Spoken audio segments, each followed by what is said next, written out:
Hello, everyone. My name is Marc Rand, and I'm the managing partner at Community Capital Advisors. The following video is the first of three I've recorded with Susan Farrar, the Chief Operating Officer and Chief Financial Officer for Community Foundation Santa Cruz County. This first video describes how the foundation started an impact investing program. Check out the other videos with Susan for more information on where the money comes from, how to manage a fund, and how to grow your fund. Also, visit communitycapitaladvisors.us for more great interviews with industry leaders in impact investing. Thanks so much. Enjoy.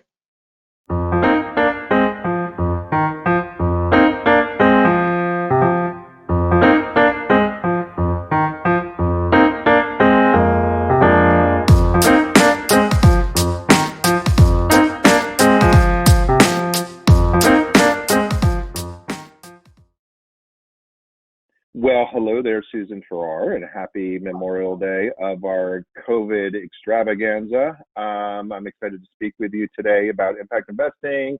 And we've known each other for a little while now, and it's great always to speak with you. Before we begin, could you just explain your role at Community Foundation Santa Cruz County and what the foundation does, and kind of give us a little brief overview of your position and how long you've been there and things like that. Sure. So I am currently the Chief Operating and Finance Officer for the Community Foundation Santa Cruz County. I've been with the Community Foundation since January of 2000. So I just celebrated 20 years this year. Yeah, it's a big deal. Have certainly seen it evolve. When I first started, it was probably about 15 million in assets and probably 150, maybe 200 funds. There was, I think, one donor advised fund at the time. Wow. Today, wow. Yeah. It was a single fund, and they actually kind of wanted to run the spending as if it was an endowment. So it wasn't even like a, fully active, really spending it. So since then, obviously, the donor advised world has evolved, as has the Community Foundation, and lots of pieces related to it. Today, we are about 136 million. We were approaching 150 at the end of last year, but given the investments performance and so forth, and 625 funds. So wow, huge growth. Yeah. In terms of the proportion that is donor advised, last year we did grant making of 12.6 million, primarily in Santa Cruz County, although we do have some donors that we facilitate their grant making, and they do make grants to national organizations and so forth. Of that 12.6, it looks like 9.4, I'm looking at my numbers here, 9.4 was from donor advised funds. So the bulk of our grant making today is from donor advised funds. Yeah, so I have a controller, we have a payables clerk, we're all sheltering in place right now and trying to adjust to all of that. We have a staff of about, I think it's about 15 point something FTEs right now. We've got some part-time folks, so number of bodies is a little bit increased. New CEO about 2.5 years ago, so things have changed from the traditional siloed departments to a lot more merging, things like a communications officer we've got, but impact and engagement type people we have now working with this, and it's everybody's got a part of the team. So great. And can you just briefly describe Santa Cruz County and some of the issues you guys see there? What are the big challenges or opportunities you see there? Yeah, geographically, we're actually probably smaller than some counties, but we've got, we used to say 250,000 people. I think we're probably well into the 300,000. We'll see what the census pops up with. We have a very big cultural sort of divide. In the South County, we have lots and lots of agriculture, lots of farm worker issues. We've got immigrants down there working in the fields and as well as becoming business owners these days. And then we have on the very northern end, we've got UCSC, which brings a lot of it's the town versus gown a lot in the Santa Cruz area specifically.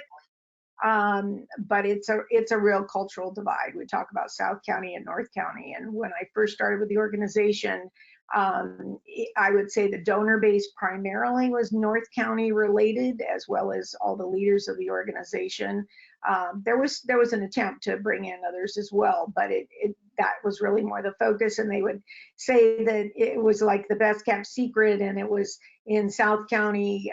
It was like, well, we do all our grant making there because of all the need with the farm workers. But today it's much more broad. We have a lot going everywhere. So there's farming, immigrant needs, that kind of thing. There is housing. Housing is by far our biggest issue right now, and it's gotten worse with Silicon Valley and folks being able to afford and gobble up lots of pieces of property over here, and consequently we have homelessness.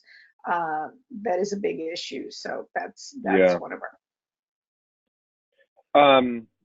Thanks for sharing that. And I didn't introduce myself. So hello, everyone. I'm Marc Rand, Managing Partner at Community Capital Advisors, again, here with Susan Farrar from Community Foundation, Santa Cruz County.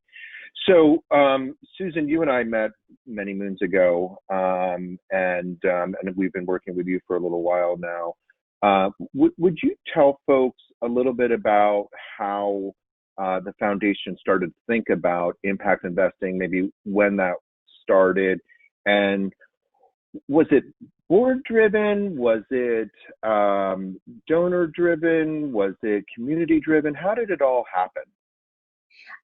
If I had to pick one of those, I would say it was board driven. There were definitely folks on my finance committee that were interested in how can we help nonprofits and how can we leverage our assets, and there's got to be some way we can do this. And I think it really got fired up with the financial down in 2008, 2009 is when the conversation started happening, and the conversation went on for a while. In addition, there were a few high wealth folk in Santa Cruz County who were having conversations with our executive director at the time about what can I do? Can I do this? Can I do that? And looking at how they might be able to deploy their dollars. Not traditional grant making yet. It was something that gave us pause, and we thought, how could we do that? So by fast forward about 5 years or so, and then it's like, whoa, this really could be something if we looked into this a little further. And I had a finance chair and a couple of other finance folks really wanting to. We pulled together a group at one point with bankers and organizations and talked about loans, potentially bridge loans to nonprofits. We never could quite get off the ground with it.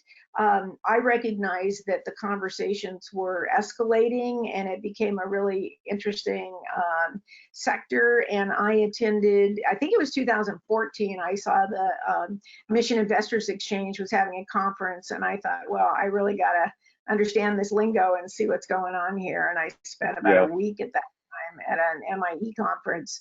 And I came back from that conference and said, this is doable. And once it's legit. It's totally legit. Well, I was afraid, how do you do due diligence? I'm not a loan officer. I started with an organization as a generalist, and it was a big deal to understand fund accounting and complex investments when you're getting into the tens of the millions of dollars at the time.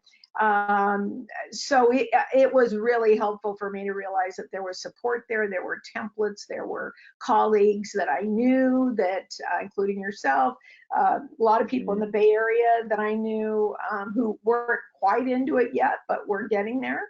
And I was able to have a network and realize it was possible. From there, if you want me to continue along that line. Sure. Yeah. I put together some presentations for these folks, primarily initially with the finance committee, and eventually they were very anxious and wanting to go with it, and decided to bring it to the board. So we started having strategic conversations with the board about it. And of course, where would this funding come from? And initially decided, it was pretty quick, decided to do it as a piece of an asset allocation of our socially responsible investment pool. At the time we had, well, we still have today, a long-term pool, which is just your basic, typical balanced pool for long-term investments. We have a socially responsible, which has, at that time, it was just the classic screens for, SRI type of things, guns and tobacco and so forth. Right, right, negative screens.